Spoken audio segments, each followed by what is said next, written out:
Première épître de Paul aux Thessaloniciens, chapitre 5. Pour ce qui est des temps et des moments, vous n'avez pas besoin, frères, qu'on vous en écrive. Car vous savez bien vous-même que le jour du Seigneur viendra comme un voleur, dans la nuit. Quand les hommes diront « paix et sûreté », alors une ruine soudaine les surprendra comme les douleurs de l'enfantement surprennent la femme enceinte, et ils n'échapperont point. Mais vous, frères, vous n'êtes pas dans les ténèbres, pour que ce jour vous surprenne comme un voleur. Vous êtes tous des enfants de la lumière et des enfants du jour. Nous ne sommes point de la nuit, ni des ténèbres. Ne dormons donc point comme les autres, mais veillons et soyons sobres. Ceux qui dorment, dorment la nuit, et ceux qui s'enivrent, s'enivrent la nuit.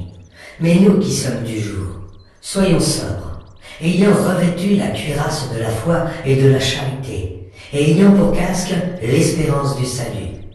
Car Dieu ne nous a pas destinés à la colère, mais à l'acquisition du salut par notre Seigneur Jésus-Christ, qui est mort pour nous, afin que, soit que nous veillions, soit que nous dormions, nous vivions ensemble avec lui. C'est pourquoi, exhortez-vous réciproquement et édifiez-vous les uns les autres comme en réalité vous le faites.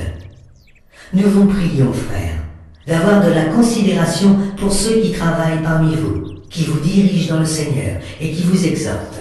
Ayez pour eux beaucoup d'affection à cause de leur œuvre. Soyez en paix entre vous. Nous vous prions aussi, frères. Avertissez ceux qui vivent dans le désordre, consolez ceux qui sont abattus, supportez les faibles, usez de patience envers tous. Prenez garde que personne ne rende à autrui le mal pour le mal, mais poursuivez toujours le bien, soit entre vous, soit envers tous. Soyez toujours joyeux, priez sans cesse. Rendez grâce en toutes choses, car c'est à votre égard la volonté de Dieu en Jésus-Christ. N'éteignez pas l'esprit, ne méprisez pas les prophéties, mais examinez toutes choses, retenez ce qui est bon. Abstenez-vous de toute espèce de mal. Que le Dieu de paix vous sanctifie lui-même, tout entier, et que tout votre être, l'esprit, l'âme et le corps, soit conservé irrépréhensible lors de l'avènement de notre Seigneur Jésus-Christ. Celui qui vous a appelé est fidèle, et c'est lui qui le fera.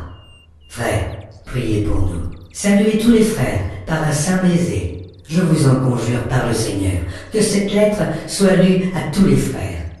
Que la grâce de notre Seigneur Jésus-Christ soit avec vous.